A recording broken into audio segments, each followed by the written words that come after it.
नमस्कार सबैजनालाई जुले छिरिङ वाइबाको तर्फबाट आज मेरो भिडियोमा तपाईँहरू सबैजनालाई स्वागत छ।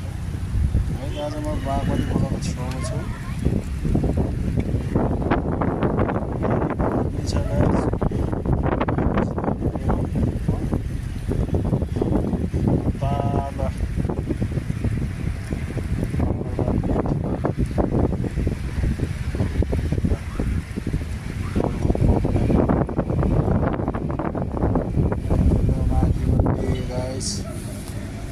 माथिबाट चाहिँ यो तारे भिर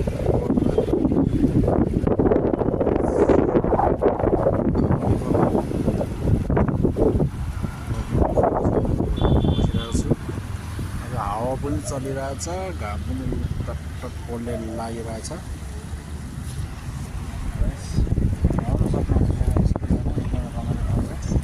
अब गर्मी लागिसक्यो, अब हरियाली एकदमै ठुलो खोला आउँछ। अब साथीलाई एकदमै रमाइलो हुन्छ, सबै आउनु सक्नुहुन्छ। यस्तो छ खोलाहरू, जिन्दगी एकदम रमाइलो छ।